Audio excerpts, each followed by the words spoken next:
Here's a term you've probably heard, tax increment financing, or TIF. What is a TIF? Why is it so controversial? And how does it work?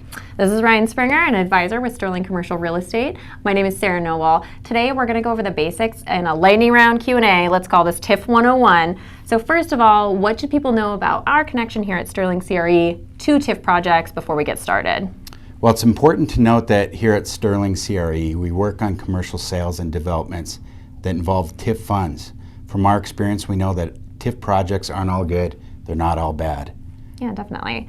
So who creates TIF districts and decides the boundaries of those?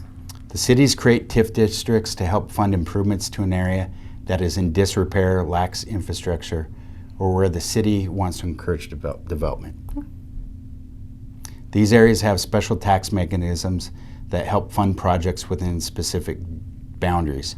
These boundaries are TIF districts, like the ones here in Bozeman, are established by local ordinance. Okay, so what is the TIF fund? Can I ask the city for TIF money to buy a house or build a house? No? Okay. Montana law says that TIF funds can only be used to pay for certain building expenses, usually for big development projects that will add public value to an area. Those things like road widening, extensions, installation of sidewalks, street lighting, curbs and gutters. Extending water, sewer, and broadband to an area of town that lacks access are also common uses for TIF funds. Okay.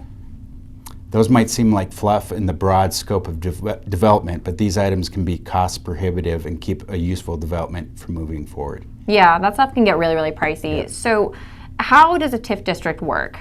This is where it starts to get interesting. Property owners in a TIF district pay taxes based on the value of their property, just like a residential home has taxes that are assessed depending on what the property is worth. Okay. In a TIF district, the base value of the properties are frozen for a period of time, often between 20 and 30 years. During this time, the tax revenue from this base will be distributed to the usual sources that you see on your tax bill, like schools, parks, public safety. Okay, so if the base taxes are frozen, what happens if taxes on a commercial property go up? Where does that money go? That's the increment part of tax increment financing.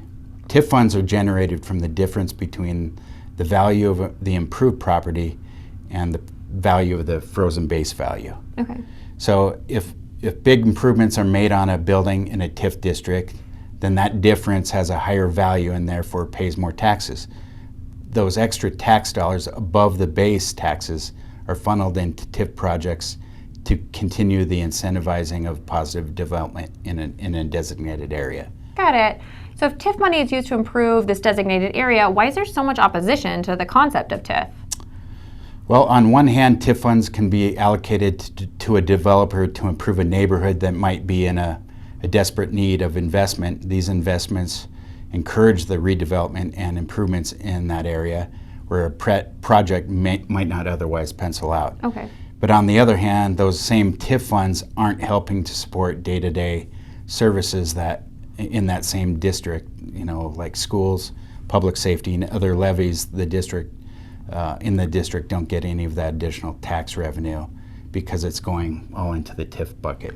Got it. Okay, thanks for watching, everybody. Stay tuned for a TIF case study right out of Bozeman.